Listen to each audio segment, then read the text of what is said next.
இவற்றை நான் 300 ரூபா இவற்றை நான் 300 ரூபா வாங்கினேன். சரி, மீதி 65 ரூபா திருப்பி கொடுத்தேன். இவற்றை நான் 300 ரூபா இவற்றை நான் 300 ரூபா வாங்கினேன். சரி, மீதி 65 ரூபா திருப்பி கொடுத்தேன். சரி, அப்புறம் 200 ரூபா வாங்கினேன். சரி, மீதி 65 ரூபா திருப்பி கொடுத்தேன். சரி, அப்புறம் 25 ரூபா கொடுத்தாரு, நான் 65 ரூபா கொடுத்தேன். 25 ரூபா அவர் கொடுத்தாரு, 24 நான் கொடுத்தேன். 10 அவர் கொடுத்தாரு, 5 நான் கொடுத்தேன். மீதி எவ்வளவு? ஐயா ராமையா குடிச்சிட்டு வந்து கலண்டா பண்ணுவியா ராமையா? அதை கூட மன்னிச்சு. ஐயா ராமையா குடிச்சிட்டு வந்து கலண்டா பண்ணுவியா ராமையா? அதை கூட மன்னிச்சிட்டாங்களா ராமையா? இடத்துல திருடி சீட்டு விளையாடியாவா? அதை கூட மன்னிச்சுட்டாங்களா ராமையா?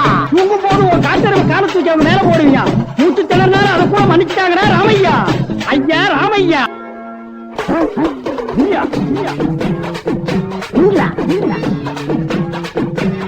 ஒரு மந்தையில் இருந்து 2 ஆறுகள் வேறு வேறு பாதையில் போய்விட்டன.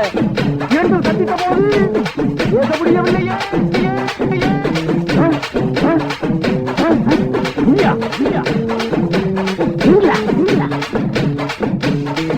ஒரு மந்தையில் இருந்து 2 ஆறுகள் வேறு வேறு பாதையில் போய்விட்டன. 2 சந்தித்த போது பேச முடியவில்லையே.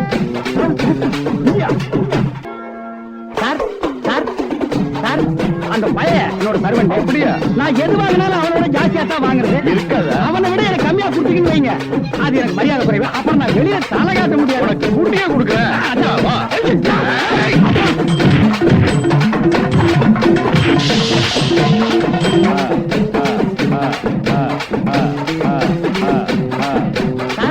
அந்த பைய என்னோட சர்வெண்ட். அப்படியா? நான் எது வாங்கினாலும் அவனோட ஜாஸ்தியா தான் வாங்குறது. இருக்காதா? அவனை விட எனக்கு கம்மியா கொடுத்தீங்கன்னு வைங்க, அது எனக்கு மரியாதை குறைவு. சின்ன பண்ண கோழி பண்ணையில தானே முட்டை எடுக்கிறீங்க? ஆமா. நான் முட்டை சாப்பிடலாம்னு கோழி பண்ணைக்கு போனேன். அப்ப பண்ணையார் பேசிட்டு இருந்தாரு. அவர் விரல்ல போட்டுக்கிட்டு இருந்த ஒரு மணி மோதிரத்தை ஒரு கோழி முடி